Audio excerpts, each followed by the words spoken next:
नमस्कार, capital TV देख रहे हैं आप। मैं हूं आपके साथ पूजा।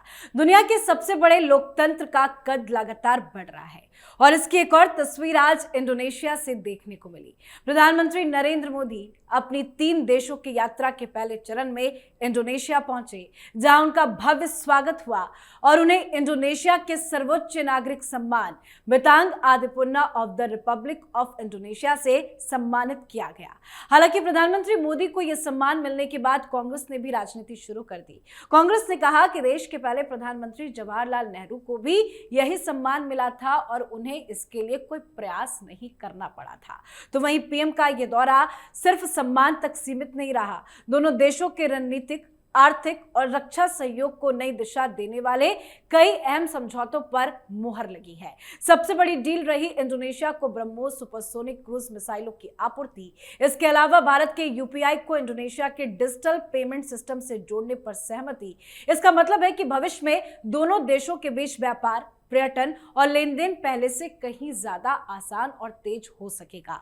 और यही नहीं, स्वास्थ्य, शिक्षा, डिजिटल टेक्नोलॉजी, समुद्री सुरक्षा, कौशल विकास, संस्कृति और रक्षा सहयोग समेत 8 से ज्यादा महत्वपूर्ण समझौतों पर भी हस्ताक्षर हुए हैं। साथ ही प्रधानमंत्री मोदी ने इंडोनेशिया की संसद को संबोधित करते हुए साफ कहा कि भारत विकास का समर्थक है, विस्तारवाद का नहीं। तो आज पीएम के इंडोनेशिया दौरे पर ही चर्चा करेंगे। मेरे साथ स्टूडियो में मौजूद हैं कैपिटल टीवी के editor in chief doctor Manish Kumar. Doctor साहब, बहुत बहुत स्वागत है आपका। धन्यवाद। बहुत सम्मान की बात है कि एक और सर्वोच्च नागरिक सम्मान से पीएम को सम्मानित किया गया। इंडोनेशिया का दौरा पीएम के लिए, भारत के लिए कितना इंपॉर्टेंट है? देखिए, सम्मान के बारे में बातचीत जो हो रही है और जो कांग्रेस पार्टी को मिर्ची लगी है, उसके कई सारे कारण है।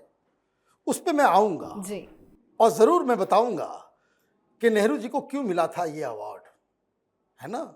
लेकिन ये कांग्रेस पार्टी तो ऐसे ही हुआ करते रहते हैं।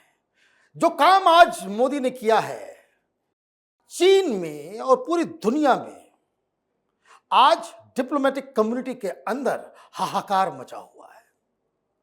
आप इस बात को समझिए कि जिस तरीके से ईरान ने हॉर्मुज के जरिए पूरी दुनिया को हिला के रख दिया, भारत के पास भी एक हॉर्मुज आ गया है। भारत के पास भी एक हॉर्मुज आ गया है। उसकी डिटेल में आपको दूंगा। चाइना परेशान कि ये क्या हो गया।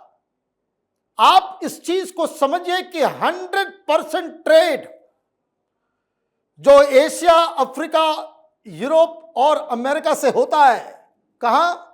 चीन, जापान, फिलीपींस, ऑस्ट्रेलिया, वो इसी रूट से गुजरता है।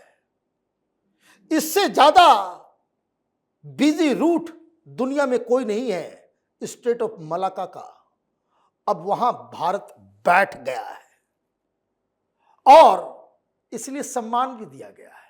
इंडोनेशिया ये काम अकेले नहीं कर सकता और इसलिए सम्मान दिया गया है क्योंकि प्रधानमंत्री मोदी ने ये हिम्मत दिखाई है। चाइना परेशान तो कांग्रेस के पेट में दर्द। भाई, किसने कह दिया ये जयराम रमेश को? ये बताओ भाई। ये तो वैसे भी जयराम रमेश जो है वो आधा कम्युनिस्ट है।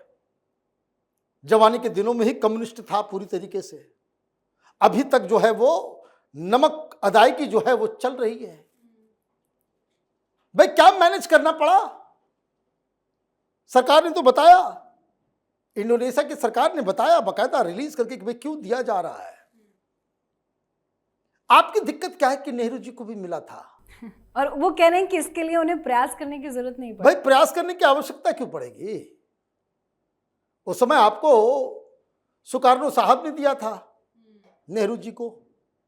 सुकार्नो साहब और नेहरू जी की दोस्ती तो अलग लेवल की थी, अलग लेवल की थी। वो बांडुंग कॉन्फ्रेंस, हमारे प्रोफेसर थे जेएनयू में, वो बताते थे कि भाई उस समय का ऐशो आराम के साथ जो है वो डिप्लोमेसी होती थी।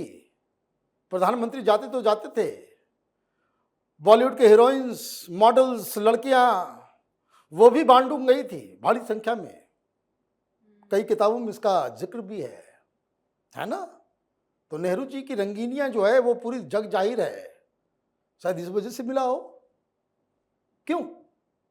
और वहां जो इनको मिला उसमें कंट्रीब्यूशन पटनायक साहब के जो पिता थे, जो एयरफोर्स के पायलट थे, उनकी वजह से। ये कहानी कहीं और बताएंगे हम आपको। लेकिन अभी क्या है कि अभी जो दिया गया है उसमें सरकार की तरफ से क्या कहा गया। इंडोनेशिया ने कहा कि ये इंडोनेशिया या किसी बाहर के व्यक्ति को यह हाईएस्ट सिविलियन अवार्ड है। ये बार बार क्यों परेशान होते हैं कि नेहरू जी नहीं कर पाए, इंदिरा गांधी नहीं कर पाई। 34वां है ये, 34वां है। 29 तक जाते जाते कहीं हाफ सेंचुरी ना हो जाए, ये Guinness book of world record. ये परेशानी है ना। You are so blended in hate, माने घृणा में आप जो है ऐसे फंस गए हो कि आपको कुछ अच्छा नजर नहीं आता, क्योंकि अच्छा काम हुआ है निकोबार के ऊपर। क्यों ये जयराम रमेश और कांग्रेसी और उसके चट्टे बट्टे इतने दिनों से कह रहे हैं कि वहां पे इन्वायरमेंटल क्राइसिस हो रहा है। ये कह रहे हैं ना, क्या करके आए प्रधानमंत्री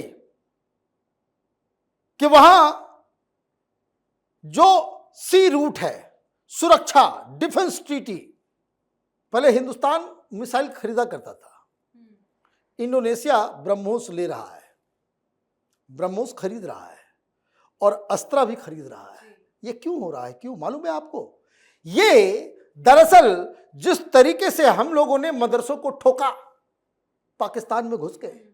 वो Chinese defence system, American defence system दोनों था मेरे पाकिस्तान के पास, लेकिन हवा तक नहीं लगने दिया हमने। अपने मिसाइल से इस तरह से ठोका तो हिंदुस्तान के मिसाइल्स की जो है डिमांड पूरी दुनिया में बढ़ गई है। उससे चाइना को प्रॉब्लम हो रहा है। चाइना को प्रॉब्लम, कांग्रेस को प्रॉब्लम, कांग्रेस को प्रॉब्लम, जयराम रमेश, राहुल गांधी को प्रॉब्लम। तो ये जो made in India Indian missiles को लोग खरीद रहे हैं, फिलीपींस को भी हमने सप्लाई किया है, और ये सब जो है वो चाइना के खिलाफ इस्तेमाल होगा। चाइना से ही खतरा है। तो ये डिफेंस डील हुआ। लेकिन वापस आते हैं उस कारनामे के ऊपर जो स्टेट ऑफ हॉर्मुज के बारे में मैंने कहा कि हिंदुस्तान, जरा इस मैप को पहले देखिए। मैप में आपको इंदिरा पॉइंट नजर आ रहा है, यही ग्रेटर निकोबार आइलैंड है, ग्रेटर निकोबार आइलैंड है। और यहां से करीब 100 किलोमीटर की दूरी पे सबांग पोर्ट है। ये बांदा आचे जो इंडोनेशिया का वेस्टर्न इलाका है, उस राज्य में पड़ने वाला वो एक पॉइंट है।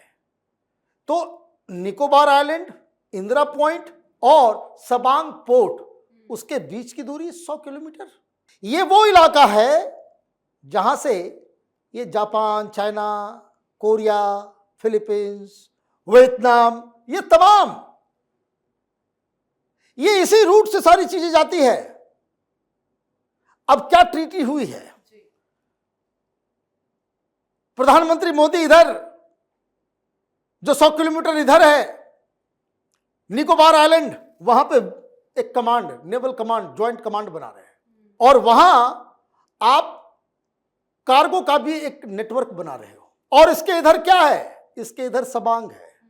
और इंडोनेशिया के साथ हमने क्या डील किया है? हमने ये डील किया है कि दोनों मिलकर के इस पोर्ट को चलाएंगे। यहां सुरक्षा भी होगा, यहां ब्रह्मोस भी लगाएंगे, यहां अस्त्रा भी लगाएंगे, और यहां पे हम नेवल शिप्स भी डॉक करेंगे। यही हुआ है। तो अब आप समझिए कि हिंदुस्तान के कब्जे वाले इलाके में इधर और इधर दोनों तरफ से 100 किलोमीटर के डिस्टेंस पे दुनिया का 80% ट्रेड रूट जा रहा है। इसी से गुजरते हुए ये स्टेट ऑफ मलाका में जाते हैं, स्टेट ऑफ मलाका से आगे सिंगापुर होते हुए चाइना, जापान, जिधर भी जाना होता है, कोरिया वगैरह, ये लोग जाते हैं। ये सारा शिप। अब कितनी बड़ी स्ट्रेटजिक, अब आप ये समझिए कि हिंदुस्तान, जैसे ईरान के ऊपर हमला हुआ, क्या कहा कि भाई ये भी नहीं जाने देंगे। अब इंडोनेशिया और भारत मिलकर के कह सकता है कि कहीं गड़बड़ किया तो हम भी नहीं जाने देंगे, जमीन पे तो हम हैं। तो आप ये समझिए कि कितना बड़ा, हालांकि हिंदुस्तान उस तरह की चीजें नहीं करता, लेकिन एक स्ट्रेटजिक एडवांटेज तो मिल गया, एक स्ट्रेटजिक एडवांटेज तो मिल गया। तारीफ होनी चाहिए। तो आप जो है नुक्स निकाल रहे हो। ये देखिए, इसलिए मैं कहता हूं कभी कभी कि ये लोग भारत के दुश्मन हो गए, भारत के दुश्मन हो गए। भाई सेलिब्रेट करना चाहिए कि अब इंडोनेशिया कोई जाएगा तो हमें ये पेटीएम और यूपीआई इस्तेमाल करो। कई सारे देशों में हो रहा है, जहां जहां प्रधानमंत्री जा रहे हैं, सेशल्स गए, वहां भी भाई यूपीआई हर जगह। आप ये देखिए, आपको कन्वर्ट करने की जरूरत नहीं पड़ेगी, कमीशन देने की आवश्यकता नहीं पड़ेगी। इंडियन वीजा होल्डर जो है वो ग्लोबल सिटीजन बन रहा है धीरे धीरे। जिन जिन देशों में आपकी करेंसी चल रही है वहां भारत का सिक्का वो जम रहा है। ये किसकी वजह से हो रहा है? प्रधानमंत्री मोदी की वजह से हो रहा है। हमने क्या दिया वहां देखिए, IIM इंडोनेशिया में बनने जा रहा है। ये क्या है? Is it something to criticize? और हिंदुस्तानियों को उसमें प्राइड लेना चाहिए वहां। अच्छा, एक बात और जो मैं बताना ही भूल गया, मेन पॉइंट ही कभी कभी जो है दिमाग से उतर जाता है। मिर्ची इसलिए भी लग रही है कि इंडोनेशिया दुनिया का सबसे बड़ा इस्लामिक देश है पॉपुलेशन के हिसाब से। पाकिस्तान सेकंड पे है, थर्ड में हिंदुस्तान है। पाकिस्तान में जो है वही 23-24 करोड़ जो है वहां पे मुसलमान हैं, यहाँ 26 करोड़ मुसलमान हैं, और हिंदुस्तान में 22 करोड़। हालांकि हिंदुस्तान में तो ज्यादा बढ़ गया है, लेकिन फिर भी officially Indonesia is the largest Islamic country in the world according to population. और उस जगह पे आप देखिए कि जो 34 अवार्ड मिला है प्रधानमंत्री को, ज्यादातर तो वेस्ट एशिया के ही है। अब इंडोनेशिया भी ने भी दे दिया, तो आप देखिए कि प्रधानमंत्री मोदी। और भी कई सारे लोग कह रहे हैं भाई फिर विदेश चले गए। अरे फिर विदेश नहीं गए, हिंदुस्तान को मजबूत करने के लिए गए। राहुल गांधी की तरह नहीं कि किसी कांग्रेसियों को भी नहीं मालूम है कि किस जगह, किस आइलैंड पे, किसके साथ वो पिकनिक। हालांकि खबर थी कि आज राहुल गांधी आ जाएंगे, लेकिन अभी तक कोई जानकारी नहीं। भाई अभी तक तो कांग्रेसियों को नहीं मालूम है, हम लोगों को क्या मालूम चलेगा। जी बिल्कुल, बहुत बहुत धन्यवाद सर समझाने के लिए। धन्यवाद। तो आज का भारत वैश्विक मंच पर नई ताकत के रूप में उभर रहा है और विपक्ष हर बड़ी कूटनीतिक सफलता पर भी राजनीतिक चश्मे से देखने से बाज नहीं आ रहा। फिर से कांग्रेस ने सवाल खड़े किए हैं, पर पीएम का यह दौरा भारत की बदलती वैश्विक भूमिका, मजबूत होती रणनीतिक साझेदारी, बढ़ते रक्षा निर्यात, डिजिटल नेतृत्व और प्रधानमंत्री मोदी की सक्रिय कूटनीति का संदेश है। अब इस यात्रा के अगले चरण पर भी दुनिया की नजर रहेगी कि भारत किन नए समझौतों और साझेदारियों के साथ अपने वैश्विक प्रभाव को और आगे बढ़ाता है। तो आप भी अपनी राय कमेंट करके लिखिएगा। देखते रहिए कैपिटल टीवी। नमस्कार।